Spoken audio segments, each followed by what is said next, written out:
This is my daughter, Sumaya. A few weeks ago, we went to the Doha Kids Festival, and I got her this massive piece of candy.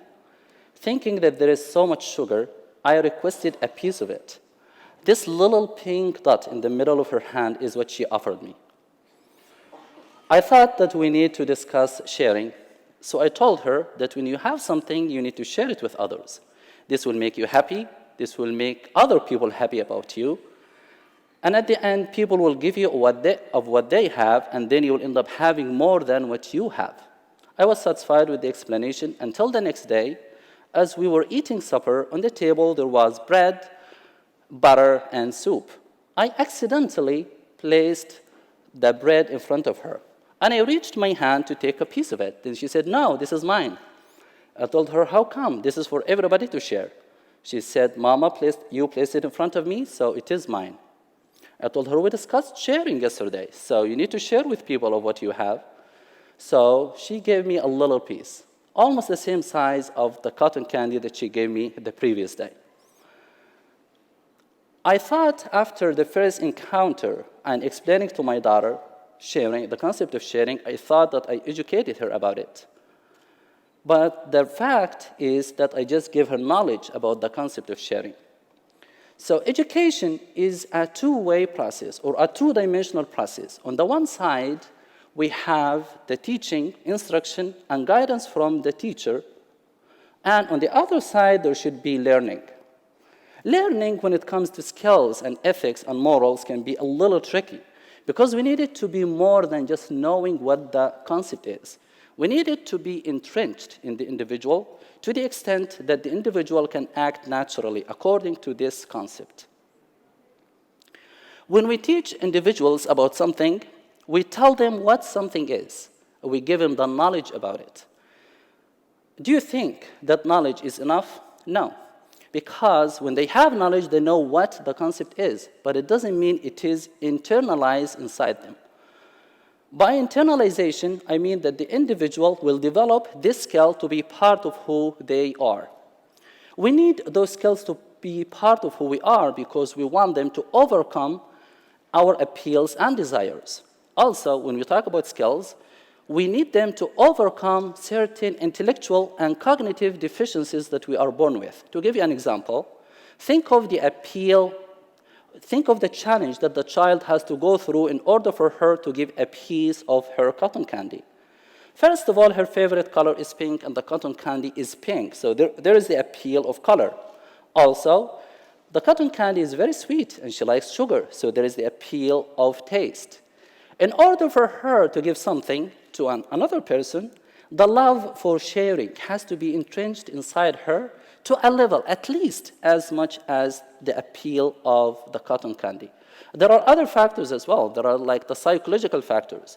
For example, at this age, children will be developing a sense of who they are. But the issue becomes more serious when we talk about grown-ups, because for kids we talk about appeals. For grown-ups, we talk about desires and mania, and we talk about ego when we talk about the psychological factors. So we need those appeals and desires stand in the way of us doing the right thing. So we need to build skills to be part of who you are. These are the morals and ethics to challenge those appeals. Also, we need to build skills to compensate for the intellectual deficiencies that we are born with. So teaching doesn't lead to that. Teaching just gives us information about what a concept is. How many times has it happened to you that you go talk to somebody, try to give them an advice about something, and sometimes you quote to them some verses from the holy texts, and then you realize that they know everything you know about the concept, but they are not acting accordingly. And this happens with many of us. It's not only about children, but it's also for grown-ups. Another concept which is more practical than the concept of teaching is the concept of instruction, which is about giving the knowledge of how something works or how to do a certain thing. But again, this does not lead to learning, because after individuals practice something for a period of time, they forget it because it stays for a short time in the active memory, which is very limited. We need more time, we need more practice in order for this skill or concept to move from the limited active memory to the expansive long-term memory. The concept that leads to learning by definition and practice is the concept of apprenticeship. By definition, apprenticeship comes from the Latin word apprehender, which means learn. From this word came other words such as apprehension and comprehension, which all indicate understanding. By practice, apprenticeship has been used in business to train individuals to be experts in a certain field or discipline. It has also been used in graduate schools to teach individuals, students, to be active members of a certain community or a discipline. The interesting thing about apprenticeship is that it helps us learn the concepts and to be part of who we are and reduce the amount of cognitive load that we put in order for us to exert a certain action. There is evidence that a key difference between expert chess players and novice chess players is that the expert chess players have developed over the years a database of board configurations that help them predict which moves will be more successful than others. In other words, expert chess players exert less cognitive effort than the novice ones. And that's what happens with us when we talk about skills like life skills, cognitive skills, academic skills, or morals or ethics. If they are entrenched in us, we act naturally and unconsciously. Apprenticeship, in that sense, it is very similar to an Arabic concept, which is tarbiyah. Tarbiyah is also means education. And similar to the English word education, it means teaching, instruction, and more. And it means raising a child, which means going over periods of time to raise a child, which is similar to apprenticeship. So they both, apprenticeship and tarbiyah, include certain activities that help the individual learn the concept and internalize it. First of all, we need explicit instruction. You need to tell the individual, today we are talking about telling the truth, or today we are talking about this life skill. And then after that, this is when you give him the teaching and the instruction. You give him the knowledge of the what and the knowledge of the how. After that comes guidance. In guidance, you do the action yourself whenever there are opportunities to do so, and you guide the individuals themselves to do the activities. What if there are no natural activities or situations in which those skills happen? You need to create events in which you teach those skills to the individuals. First of all, of course, we need to come up with a list for every situation, whether we're talking about children or grown-ups. We need to come up with a list of skills to teach in order for us to create those unnatural situations. After that comes practice. In practice, we let the individuals learn from their own mistakes under the guidance of adults. For example, we teach them something, then we guide them how to do it. We talk to them first about it. We guide them how to do it. We let them practice, make mistakes, learn from their mistakes, make mistakes again, and so on. The most important element here, which distinguishes or makes apprenticeship very distinct, is the concept of time. If we teach children something and we don't give them time to internalize it, internalization or learning is not going to happen. Back to the story of my daughter. She refused to give me the bread, because it was in front of her. So I took the butter and put it in front of me. I told him, okay. I told her, okay, now the butter is mine and the bread is yours. Show me how you're going to eat your bread. Are you going to eat it without butter? Then I told her, now, if you want some butter, you need to give me some of your bread. So she gave me a little more piece, and I was satisfied with it. But do you think she internalized it? You think if you meet her sometime in the break, for example, and ask her for something, she's going to give it to you? No. First of all, I know my child. Secondly, I haven't given her enough time to internalize the concept itself. So we can use apprenticeship with children at home to teach them morals and to teach them real-life skills. Morals, as I said, such as telling the truth, such as taking care of themselves or telling the truth, and so on. Whether we are aware or not, there are many opportunities in our life in which we can use as natural situations for teaching morals and ethics to our children. Once I was doing interviews with participants in a study, and I noticed something interesting. I noticed there is a connection between the responses of the participants and the behavior of the children. I was doing this interview with a woman who migrated from Africa to the US as a single mother. Through the course of interview, I realized that she had had a difficult life. There sat her daughter patiently doing a project after another project after another project. I was amazed how patient this child was. So I asked the mother, do you talk to your children about difficulties that you had in your life? She said, yes. I told them that you need to be patient. You are not going to get everything you want. Life is not going to give you everything. You got to be patient. So there are many opportunities for us to use in our household. What if there are no opportunities? We need to create those opportunities. There was this great caliph of the Umayyads, his name Abdul Malik bin Marwan. Many of you probably know about him. He told the teacher of his children, teach them trustworthiness and telling the truth the same way you teach them the Quran. And then he gave them a list of skills and practices. If he does, they would help him in doing that. He told him that you got to teach it the same way you teach them the Quran. How do we teach Quran to children?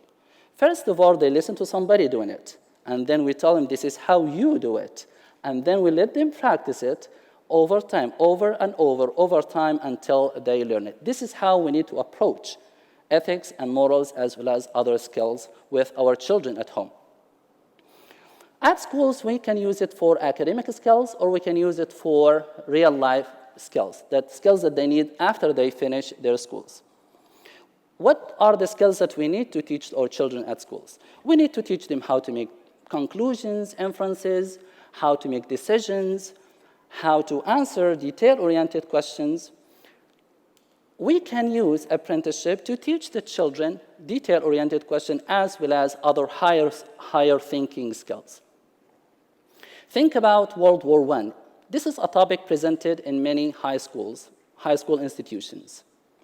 In addition to telling them about the details of World War I, number of people who died, the rival countries, how the war started and how the war ended, we can do other things with them. A few weeks ago, there was this article in the online newspaper, USA Today. The article was titled, World War I, 100 years after. The article, part of its content was reasons why the war could not be avoided. One of the reasons mentioned there was that there were no communication channels between the rivals. We can use this article to teach it in addition to the textbooks we have. We can ask the students, now read this article and tell us what are the reasons or what are the things that we have today that can help a war like World War I be stopped. Whether the students could get the answer right or wrong, that's not the point. Even if they don't get it, we need to tell them it is about creating channels. But the important thing is, what are we going to do with those answers or with this fact here? We tell them, now we want you to work on a project to see how the world today can avoid another world war. What are the channels that we have today that could work, and are they effective or not? This is a lifelong skill that individuals need to build because they need to do research, they need to look at actual situations and draw conclusions, make decisions. More importantly, we can ask them to reflect on themselves and their communities. How about you? Are you building channels of communication with people around you as an individual? Now I want you to go out to your friends and peers, your neighbors. Show me the channels of communication that you have with them. Or what are the conflicts that you have with some of them, and how can you build channels of communication that can help you? This is the lifelong skill that I am talking about here. Given the complexity of the world today, we have many challenges, economical challenges, political challenges, and social challenges. What are the skills you think that we need to teach our children? Are those skills reflected in the way we teach today or not?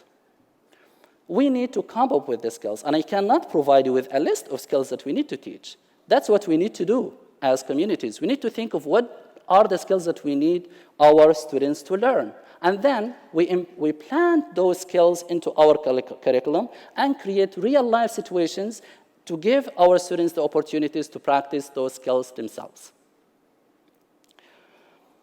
Lifelong skills that I'm talking about, for example, building bridges with others is one of the skills. How about you grown-ups? Do you think that we don't need apprenticeship in our lives? Actually, we do, probably more than many others. If I ask you, how many of you, including myself, how many of you have something about yourself that you're not happy about, and you think if you change it, your life is going to be better? Many people.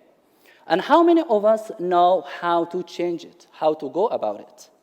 Then we got the knowledge and we got the instruction. We got the knowledge of what, and we got the knowledge of how. But why aren't we changing ourselves? It is simply because we haven't walked the walk. So we got the knowledge, but we haven't walked the walk.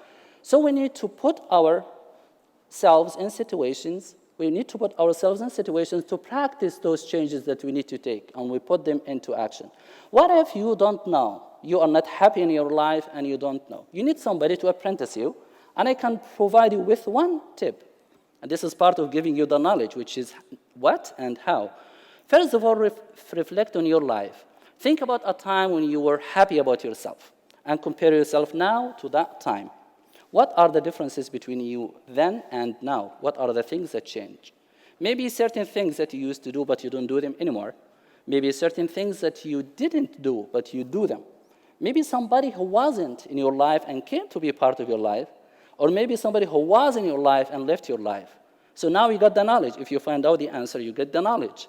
And then you need to think about ways to work with this knowledge.